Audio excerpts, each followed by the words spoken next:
Hey everyone, welcome back to Hun's Tactical. Today I'm super excited to share my journey of getting hired with Celebrity Cruises. If you're watching this video, it means I'm heading on the ship as we speak. If you're curious about the hiring process for a cruise line job, stick around because I'm breaking it all down. This includes unique challenges I faced as a Canadian living in Mexico. Let's dive in. So it all started when I applied to Royal Caribbean. I was thrilled when they reached out, but instead of an offer to work for Royal, they offered a position within Celebrity Cruises. It was a pleasant surprise, and I was ready to jump into the process. Here's how it went down. The first step was filling out the onboarding data form. This is where you input all your personal data, including your email, phone number, name, address, passport number, you name it. For me, this got a bit tricky because I'm a Hungarian who lived in Canada, who's now living in Mexico. They needed proof of residency in both Canada and Mexico in order to set my gateway city here in Mexico. I had to submit extra documents to confirm my residency. Fortunately, I had my temporary resident Mexican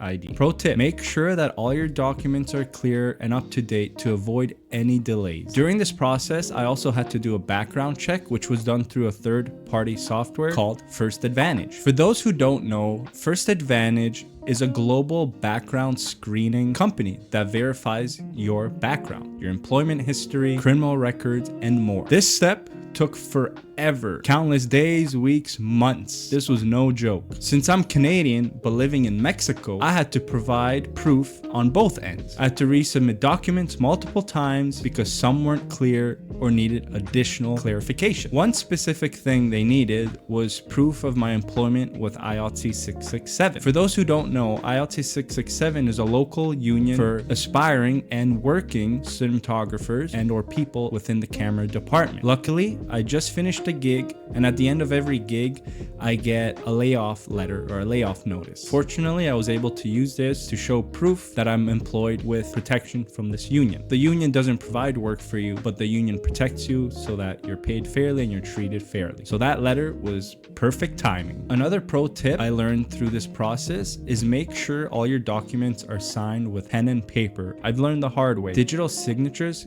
can sometimes cause issues. One of the reasons why I needed to resubmit is they wanted that pen and paper signature. Once the background was cleared, I was invited to a welcome info session. This was a video call with other people who were on the same boat as me, no pun intended. This is a great time because I was able to meet fellow people from all over the world who were trying to get on board. So we were able to ask each other questions, we were able to help each other, and we were able to ask people who actually represent the company in more great detail of some of the things we need. What I found that was interesting and a little weird is as you go through the application and you get further into the process, the website unlocks features and different parts of the websites are now reachable, which beforehand you couldn't reach.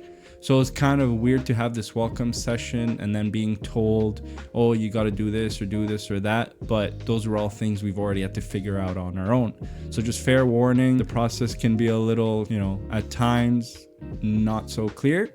But at least we were able to have this welcome session and clear those things up. Now, I want to break down some of the documents that you have to submit. One of the big ones was the NBI or police clearance. Now, me, who is living in Toronto, working on a film gig, I obviously chose to apply online with the Toronto Police. Now, this was a long process. The process is very delayed. It's backed up. There's a lot of people requiring this test. So again, just keep in mind, make sure you give yourself lots of time. Patience is key here. Then there was the medical certificate. This was a bit of a saga for me. As a Canadian, it can't really be done in Canada. Even when I worked Carnival in the past, there was only 1 or 2 doctors who did their type of medical tests, and there was not really any options for Royal's medical tests because they also do a different process. So for a cruise line like Carnival, you have to do a Norwegian medical, and for Royal, they have the PIMA, which is the pre-employment medical exam. I decided it would be best to schedule my appointment in Mexico, which will save me money, and there are a lot more options down here. I mean,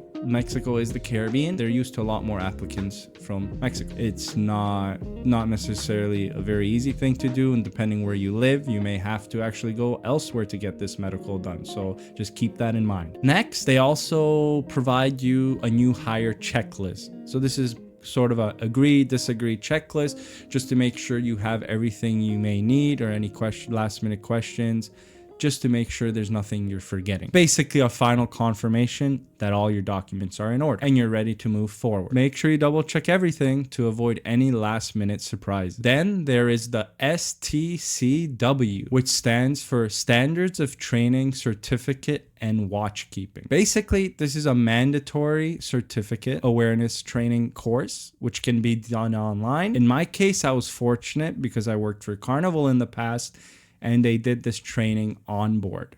So I was able to submit this, and within a few days I was approved. Just make sure you set a little budget aside for this, as this certificate costs a little bit of money as well. Once everything's approved, you'll get a letter of employment.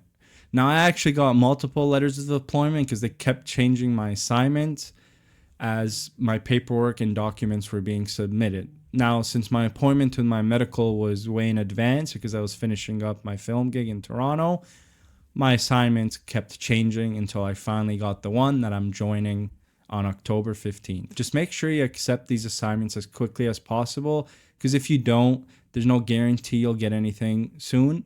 And of course, you want to get on and start working as soon as possible. Finally, there's a travel section on the Royal website. This section helps you and provides for you all the information you may need during your flight. They'll tell you who to look for at the airport, your hotel, key information such as numbers, people you may be able to contact if there's any trouble. So it's a pretty important section of the page. It usually tells you to make sure you check 72 hours before you leave, because things can still change after that. You're locked in. It's all super organized, and it's something that makes me feel confident heading into my first day. And that's it. The full process of getting hired at Celebrity Cruises. It's a lot of steps, I'm not gonna lie, but it's so worth it to work on a cruise ship and see the world. If you're thinking about applying, my biggest advice is to stay organized and to stay patient, and triple check your documents. Have any questions about the process? Drop them in the comments below. Reach out to me on any of my socials and I'll do my best to answer. Don't forget to like, subscribe, and hit that notification bell